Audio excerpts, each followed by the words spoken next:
Welcome to Talk It Out Tuesday, where topics are not filtered. All dialogue is welcome and there's no script like I normally have. I'm your host, Portia Booker, and I'm joined today remotely with retired Cleveland Heights Police Officer Quintero Mack. Welcome, Retired Officer Mack. Thank you. I'm glad to be here. Well, I'm happy to have you. I know that, with everything that's currently going on in the world, it's sometimes it can be quite hard to be present in our current day-to-day life, because we're constantly stuck in the emotions because of the news media constantly playing it, everything that's on Facebook, Instagram, Twitter, whatever social media platform you prefer, it's everywhere. It is everywhere. You are absolutely correct. So, Officer Mack, let's dive in and talk about, the death of George Floyd. Have you had time to watch the video? Yes, I have. I've watched it several times. I've seen a couple of photographs to go along with that actual video, and it is hard to watch. It really is. I watched it actually for the first time today because I know how I get when I watch videos like that. It's upsetting. It makes your stomach hurt. All of your emotions just come right to the forefront. And the big question that I have is why? Why so much force? When you heard this man saying 16 times, I can't breathe, I can't breathe. And when I hear somebody saying, I can't breathe, it makes me think of my mother. My mother's a lung cancer survivor. And I remember she's had her trips back and forth to the hospital because of her breathing and different other health-related issues from her cancer treatments. And it makes me think of her, like hearing somebody say, I can't breathe, that's horrible. Because, doesn't it take 7 minutes for somebody to die from drowning? Yeah, I know it's somewhere around that amount of time. I don't know what the parallel is in terms of trying to breathe in just the midst of air, lung air capacity. But yeah, I know they're both close between water and air. Because the body has to have oxygen to survive, the organs as well. Absolutely. And literally when I watched that today, I felt myself having a hard time breathing because I was so upset just watching it, hearing this man saying, I can't breathe, I can't breathe. And then all of the bystanders that are, taking video, and then these two police officers that are just making it seem like, oh, this is just business. But how can you sleep at night? Yeah, that's something that officer, those officers involved are going to have to explain during the investigation and in court. I can certainly tell you from 35 years of service in law enforcement and having been involved in multiple arrests, we were always taught by way of the police training academy and experience by senior officers, you only use the amount of force necessary to effect the arrest. I'm gonna repeat that. You only use the amount of force necessary to effect the arrest. There should not be anything further. I've never seen in any of our use of force policies or manuals, not only in my department, but others that I've had the opportunity to see, where an officer is authorized to do blunt force trauma to the neck and above. As a matter of fact, in my training, they always told us to avoid the neck and above, the neck, the face, and the head. Why? Because we know what can happen there at that part of the body. And, in the course of fights with very violent suspects, do things happen that you don't want to happen? Yes, but I'm talking about suspects that are combative, that are fighting against you. But when you have personnel, people that are cooperating with your requests, your commands, it should be a simple arrest. I'll tell you, hands down, place the handcuffs on the suspect that you've decided to arrest for whatever the charges are. You pick them up, you put them in the car, you transport them back to the police station, safe and sound. You book them in for their charges and let them sit in jail until they see the judge for their case. We are not the judge and jury out there in the street. Right, absolutely. And you hit on a lot of stuff right there, Officer Mack. And I don't think a lot of people can see that right now. I Mm-hmm. mean, and I'm angry. I'm sure that you are, you know, and you have a son, right? I have a Your son son. is a young man, Yeah, a 7 young. years old, and I have a daughter, 15. And you hit it. There should never be a concern at all for anyone to have to worry about deadly force used against them by law enforcement if it's not necessary. You Mhm. only use that should only happen when it is absolutely unequivocally necessary. I am here to tell you, right here on the air, not once have I ever been accused of violating anybody's civil or moral rights or using unnecessary physical force, and never used deadly force in all my years of service. But I think a big part of this too And is a combination of not just training, but upbringing and development. My parents always taught us that you are to understand that you are to respect other people when you walk out of our door. When you walk out of our door and advance out there in the community at large and across the United States, remember your last name represents this family. So the choices you make out there come back here. And I think that's where it starts. No matter what occupation you end up being involved in and committed to for a career, it starts at home. Um, think about this. Racism is not a behavior that you're born with. Racism is a taught behavior. Kids don't come out of their mother's womb, no matter what nationality or race they are, thinking to be a racist. That is a taught behavior. That is a learned behavior from elsewhere. And that's where we have to work on this problem. you're exactly right. And Officer Mack, I mean, why is racism still here? What do you think is the root reason why it's 2020 and now we're back to the 50s again? How far have we really come? That's a great question. You think about all those voices that have led the way and paved the way for racial inequality, racial injustice, and did it peacefully. At the top of the list, Dr. Martin Luther King. There are others.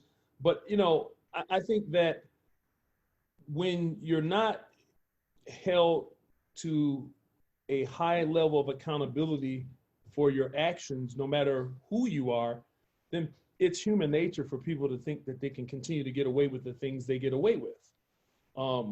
There has to be a high level of accountability. I can tell you, I worked for 3 chiefs of police during my tenure. Not one of them would accept this kind of behavior. As a matter of fact, I've seen officers during my career that I either had to be fired or forced to resign because of behavior that could have been detrimental to the department. Bad, inappropriate, misconduct, and doing things that they knew that would not be right. I've seen officers, a handful of them, that went to jail and went to prison for bad behavior. And I'm not even talking about committing an act of murder or causing someone's death. I'm talking about just total bad, inappropriate, misconduct behavior that would not look well for the professionalism and the decorum of the department. What we do out there in the street is what people look at and how they perceive the organization you work for it to be. If it happens out there in the street and it's not dealt with and it's acceptable, is considered as being acceptable by maybe not saying it, but by actions, then people believe that you work in a bad environment and you're part of the problem, not the solution.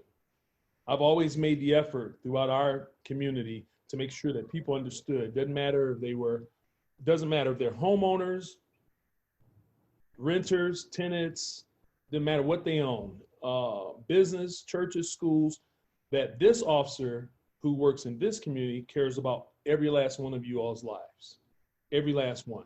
No one is any different than anyone else. I'm going to give you that respect that you deserve as a servant of this community. And that's the way I did the job my entire career. And that's amazing, Officer Mack. I mean, we need more people, more, community police officers like that, Yes. And I mean, now with you being a retired officer now, I mean, I'm sure you still have lots of colleagues who are still in the force. I Yes. mean, have they, reached out to you to, check on you? Because I mean, you might get both flack from, other people who may not know you, and then also you may get flack from people who do know that you're a retired officer. Yeah, it's pretty much the old saying, once a police officer, always a police officer. I mean, you abide by the law, you live by the law, and you do what you know is correct and right. And they, upon retirement, they give us a whole lot of awards, like some of the things I sent to you to give you a retirement ID, badge.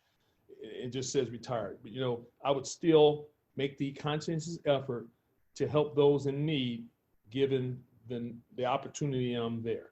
I've been involved in many of incidents involving disturbances. I was a SWAT team member. I dressed in all that gear you see all the officers wearing now. I've been to, as you remember, they used to have these events called flash mobs. And done on social media, and they would come out and congregate and gather and take over a entire business district. I've had that experience and being at a couple of those. I've been to a protest during the concerns for birthrights and that sort of thing at a medical building. I've seen quite a bit over a course of time. And what I've learned from those experiences is at the height of people's anger, frustration, you don't want to feed into that and make it worse. You want them to understand that you are there to make an effort to help not only calm them down, but to reason with them and make them understand. You understand their desire, their anger and their frustration by protesting. You understand what we're seeking to accomplish together. But I'm not going to close that out by saying it's all okay to damage other people's property and be destructive. Because in the end, what a lot of our young folks across the country who are involved in these incidents and aren't just rightfully protesting for the right reason and out there damaging and being destructive, these very same businesses you need for your family and your neighborhood 3, 4, 5, 6 months from now. Where are you going to shop if you don't have a grocery store to go to? Where are you going to go to the nearest drugstore at Walgreens or CVS if it's burnt down and is dismantled and torn to pieces? Where are you going to go when you want to buy, kids want to go to ice cream parlor or shop, whatever you have, or another restaurant, and all that's been in flames and gutted. It doesn't serve a valuable purpose in the long run because it's affecting you where you live in your neighborhood. Absolutely. I mean, look at the protests, this past weekend. I mean, a lot of businesses downtown. Like I got a notification earlier today from the dog shop downtown that I take my dog to get groomed. They're like, we're closed due to the protests after effects. And I'm like, what? I can't even take my dog to get groomed. I mean, that's a luxury service, but I'm just saying in general though that it doesn't help. No, because you don't want the emphasis to be about the destruction and violence that's being committed. You want the emphasis to be about the loss of Mr. George Floyd's life and those that have lost their lives unarmed and in these kind of situations in the past. It's a dire need for, I don't even know if I want to use just the term police reform, the judicial system. We have to make bad police officers accountable for their actions. It doesn't matter what race you are. It doesn't matter. I mean, black, white, Mexican, Hispanic, Hungarian, Polish, Italian, Jewish, Irish. We all have a dual responsibility to our respective communities, and that is to what we took an oath for, to protect and serve. I don't know if you knew this, Portia, but we all take an oath under the United States Constitution of the United States under the state that you reside in and you're employed in, and under the city or county jurisdiction you work for. We take an oath to protect life and property. And is that oath the same for every state? If not exactly the same, it's very similar. I would like to say it's very close to being the same.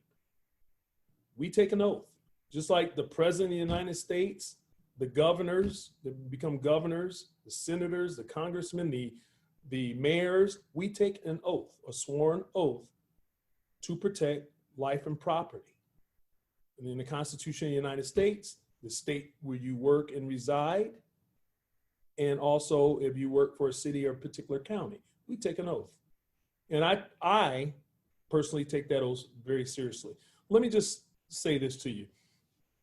Do police officers make mistakes during the course of their careers across the country and just doing the job on a daily basis? Yes. And I'm talking about stuff like paperwork, mishandling an assignment, maybe an accident here. I was involved, and I'm very transparent about this. I was involved in an accident during my career with a lady in a wheelchair. She came off the back of a walkway during the wintertime. And did I intentionally want to have the accident with her? No. But as the result of turning into each other's path and being close, I had an accident with her. And I thank God to this day that she is alive and mobile. And I say that with transparency to say that officers have accidents, traffic accidents, other type of incidents, but those are not with intent to hurt or maim anyone. So you see the vast difference. Mm-hmm. Yeah, I mean, you guys are human too. But aside from that, I've chased down many of suspects during the course of my career for a variety of crimes. Breaking in houses, burglaries, robberies. I've confronted 3 gunmen one night by myself and was able to get assistance and get these guys caught who had been robbing a whole neighborhood. I say that to say there are outstanding situations and good things happen. There are things that are bad or things that are indifferent that you don't want to happen. But what is your intent? My intent has always been to protect and preserve life and property. My intent has always been to look out for all of our residents, homeowners, businesses, personnel, school officials, school kids, across the board. That has never changed. And see, for you, the role of being a police officer for you, it seems it's more of a life for you. Yes. It's your life. It's what you were born to do. Yes. Your calling. And I said, I took that oath very seriously. There are situations that happen out there during the course of your career that are beyond your control. Are we going to be able to prevent every crime and every critical incident that takes place? No, because either you need to receive the phone call from a citizen or someone, a resident, that's saying, hey, this is occurring, this is happening, or you have to be on patrol and find it out and see it yourself, just from doing your job. But, crime still takes place. But when they do take place, we want to handle those situations to the best of our ability the right way, which means investigate to the thoroughest, to the fullest, and bring suspects to justice. But you want to bring those suspects safely to justice if you can. Did I ever want to get into a shooting or firefight with anyone? No. I've been to the firing range numerous times during my career. And I hope that as it turned out, that my whole career would just be training with that firearm at the firing range. Never, ever had a desire to want to take anyone's life. Not once. That gun is there to protect your life, my life, and others in the midst of a very volatile situation that could result in the loss of a life. Absolutely. Officer Mack, I mean, you're really touching on a lot of powerful stuff. Considering that you've been in the force, well, you're retired now, for 35 years, you've seen a lot. Yes. I mean, have you seen, the protests that we had this past weekend? Have you seen anything like that before? During the time of Rodney King, when Rodney King's incident occurred out in Los Angeles, California, it was like this. I don't know if it was to the exact degree in terms of the number of rioters and rioting taking place across the country, city to city, state to state, but I do know it was on a large scale. Well, I mean, I didn't actually go to the protest. I watched it from several of my friends' different Facebook lives. And I mean, it felt like I was there just watching. And, they were down by the Justice Center, and I saw, you know, people of all backgrounds, Black, white, Hispanic. I'm glad people still had on masks to honor the social distancing. I'm glad some people thought about that. Um, but just to me, the nice thing about it before it turned sour was everybody was there together as one. Yes. Yes, and you see more nationalities and different races of people and color at the rallies and protesting now, especially in our younger generation, which is good because I think we've gotten to a point in our country where people are just tired and fed up with all this unnecessary violence. Mm-hmm. There should, and my prayer has been, and my communication with those I come in contact with that are current law enforcement officers, don't use your opportunity to be a really good law enforcement officer when you're in that uniform, wearing that badge and gun and all that comes with it, to take advantage of people. Use it for an opportunity to advance people across the board in your community. Use it to make sure that people understand that you are a part of the fabric of that community and that they should be able to instill trust in you from the time they get up in the morning to the time they go to bed at night and again the next day. Know that they have faith that you will do right by them. Yes. And that should be the case, across the board, especially like you said, going back to taking that oath. It's like making a promise. Yes. You know, I wasn't there. Obviously, I seen the video. I don't know what was going on in the thought of Officer Chevin's, is it pronounced Chevin? Chevin's head. I don't know. I just know that once you place a suspect for a crime under arrest, especially if they're not resisting you, you put them in cuffs, you pick them up, you put them in a vehicle, police car, transport them back to be booked in. Then that's it. It shouldn't be any more than that. So I don't know why the need to feel to go that route and take that course of action occurred. I just don't know. I don't know what he was thinking. I don't know what was on his mind. And I'm sure that that is going to be a big part of the communication and investigation, because all I can tell you is that have we had to fight with suspects out there that are violent and fighting with us? Yes. But again, once you put them down, and I mean, when I say put them down, I'm talking about physically, if you're wrestling, if you're tussling, once you handcuff them, it ceases.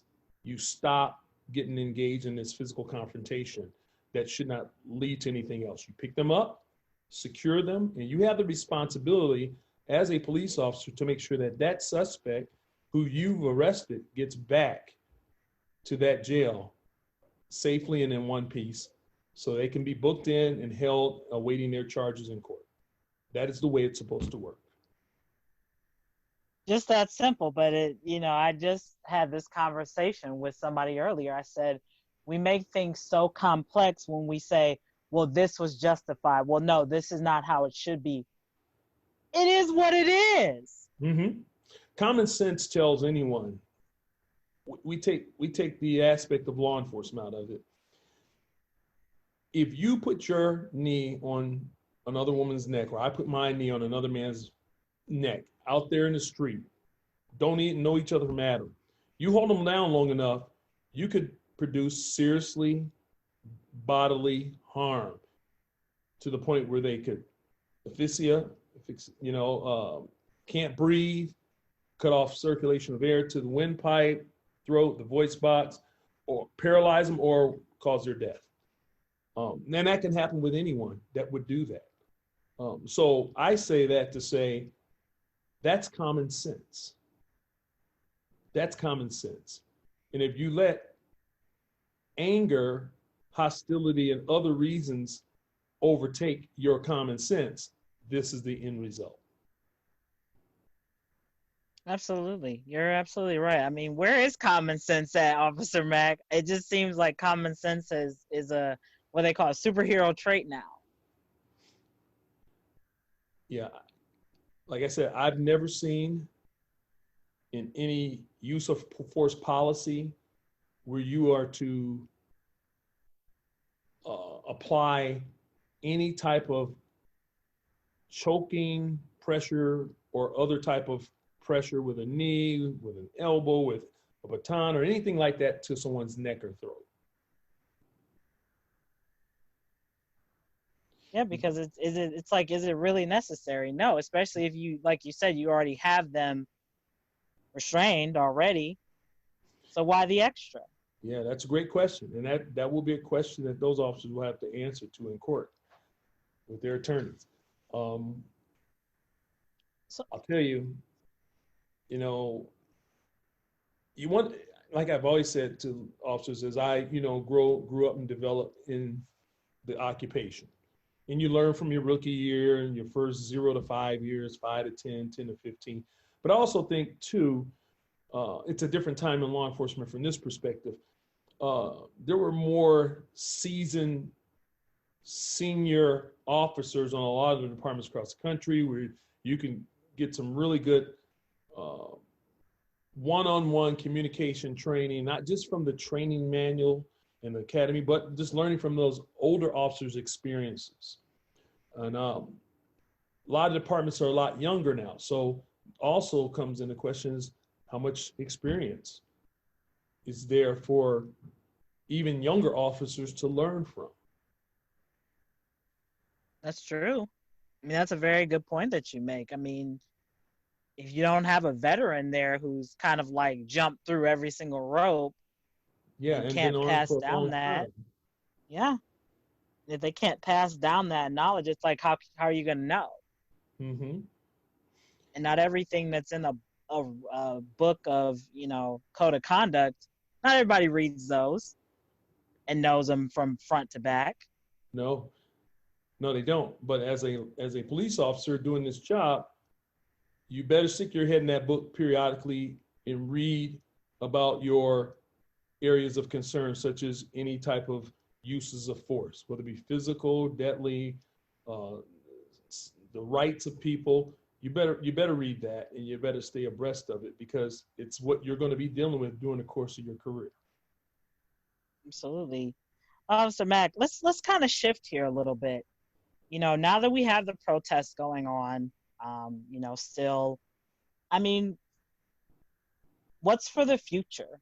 What should people be doing now? I mean, protesting is nice, but I wish kind of the looting would stop, because I don't live too far from downtown, and when all of that was going on this past Saturday, my blood pressure was up. I mean, because my brother had to work this weekend, and when he came home Sunday night, police were patrolling all over on my side of town. And my brother is a young African-American man, and he came in frantic, and that made me upset.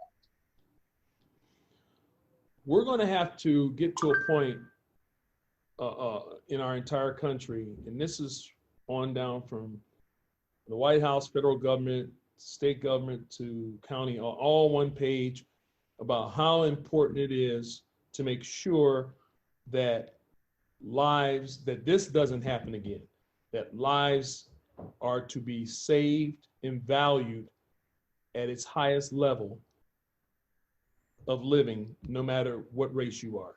And it doesn't matter if you're Republican, Democratic, Independent. It doesn't matter what your beliefs are. At the core of what I'm talking about in terms of value is our lives as human beings across the board. Doesn't matter if you're wealthy, rich, middle class, lower middle class. We have to pull together for one common goal, and that's to make sure that all lives are valued. And in particular, I understand the emphasis on Black Lives Matter, because there are a lot of Black lives that are being taken unnecessarily. We look at these situations that have occurred. Look at the reasons behind it. My understanding so far about Mr. George Floyd, what are we talking about here? An investigation of counterfeit money, passing a bad check, or having a counterfeit $20 bills is what I'm hearing. If this is true, how do we escalate that situation to this? How do we get to this level of use of force? Eric Gardner, my understanding, he was selling cigarettes, CDs in New York, maybe in the business district where it's unwarranted. And I've been on numerous calls in business districts abroad through the city about, solicitation, about panhandling, asking for money. Am I trying to confront that person, that suspect of that complaint, with a level of violence? Or do I want to talk to him or her and try to reason with them and get them to understand, look, the business district doesn't want this. They don't want you to do this here. If we have to continue to come back for these type of complaints, I'm going to write you a ticket, send you to court. I don't want to fight with anyone under those circumstances. Not warranted. Now, if you're talking about a suspect who just shot multiple people, or some serial killer we're trying to apprehend, or someone who has committed child molestation, sexual assault and raping kids and women, that's different, because you have to use a level of force to deal with that situation. But selling CDs, selling cigarettes, I'm not trying to fight with anyone over something like that. If anything, I'm trying to get them to understand why I'm here and what we're trying to do to fix this complaint situation.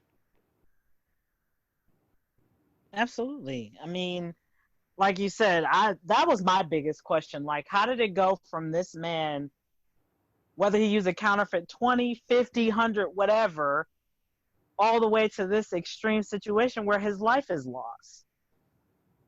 I mean, I'm sure that a lot of other people have that same question, but, I think, coming from looking at it from not from a police aspect, just from a regular citizen, I think that there needs to be some type of reform. There needs to be a lot of conversations, like you said, need to be had.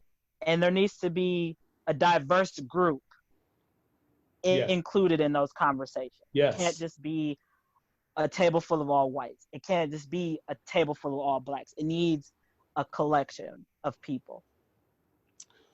And that is absolutely true. And I think across the United States of America, your law enforcement agency has to be more and more representation of your community.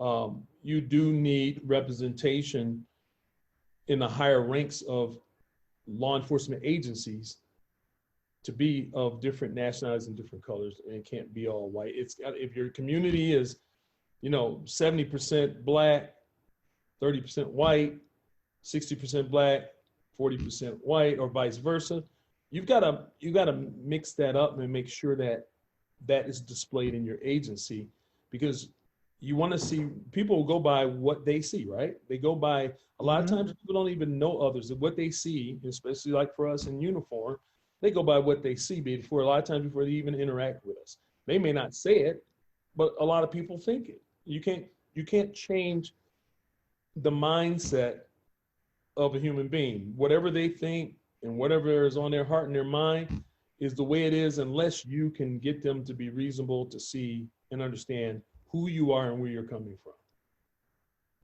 But people have to be open-minded to do that, correct? Yes. That's the problem, I think, too. A lot of people are not. They say they're open-minded, but are you really? Are you really? Do you really see the big picture? Like, a friend of mine, I'm not going to say who she is, but she shared a photo this past weekend on Facebook from the protest. And I get a text message from her. She says, Portia, why do all these people think I'm racist? And I just started laughing. I said, oh, Lord, what does she do now? Well, she's not racist. I know she's not. The photo she shared of, an image that was taken from downtown of the two gentlemen in front of the bakery holding guns. Now, I told her, I said, the reason why a lot of people are calling you racist is because of where this photo was taken, during the time period it was taken, and the fact that it's two white men holding assault rifles. Mm-hmm. I said, for anybody who is African American or anybody who is in support of this protest and the injustice of African Americans, they're going to take offense to that because it's a trigger for them. Right. And I don't think she understood that until I explained it to her. And she said, oh, I get it. I'm like, yeah. I said, I know that, yeah, this photo, you may have a different view on, life and whatnot. Right. But right now, this photo is not appropriate. It is the bottom line. That photo was not appropriate. What kind of photo was this? It was the photo of the two gentlemen in downtown Cleveland in front of the Italian bakery holding guns. And I think there was like a caption underneath it. They were saying that nobody's breaking in here. If they do, we're shooting them. And these were security working for that business I'd have to find it to tell you exactly, but it's just, like I told her, just take it down. I just told her to take it down because I'm like, you may have one opinion about it, and you're telling everybody don't assume where you stand, but a picture is worth 1,000 words. That's right. That's right.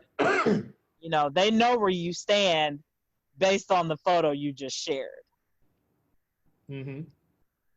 And you don't know how many people have screenshotted that from your Facebook, and now they think you're a racist, even though you're saying that you're not, but the picture says otherwise. Yeah, social media with all the avenues of communication and dialogue and taking photos and like cutting and pasting this picture to that statement. People can do that all day long, and you can't stop it. I think at the heart of the matter is the more we engage each other to get to know one another, and you learn about a person and learn about where they've been and where they come from, then that will be a tall tale sign as to if somebody puts something out there about you on social media that other people know that isn't true, they will hopefully step to the plate and go right over that and say, no, that's not true about, Portia Booker or Officer Quintero Mack, because that's not the legacy of their history. Their history is different in what they bring to the table and how they've been known from experience to interact with others. We can't stop people from being dishonest and not telling the truth. You can't stop that. But what you can do is do what we know as human beings is right and correct when we deal with others. Absolutely. That's been my model the whole way through. If you would ask anyone in this community that's known me as a longtime police officer in the community, I think they would share some good words of wisdom with you. And I'm not tooting my own horn. I'm just talking about the legacy of treating people with dignity and respect and right. I always wanted to make the job easier for myself because I know if I do it the right way and do it easier for myself, that's one less complaint that the chief of police, deputy chief of police, commander would have to review and look at. That's one less negative type of communication coming across the airwaves, whether it be on a computer or phone to them or in handwriting. That's one less negative item they have to deal with so they can concentrate on the things that hopefully would make our department better. But all officers would have to look at it from that perspective to make sure they make the effort to do better.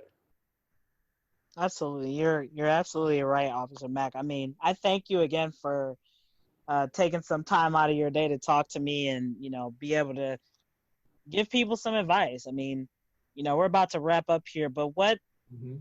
what piece of advice can you leave with our young people, with, other men of color during this time?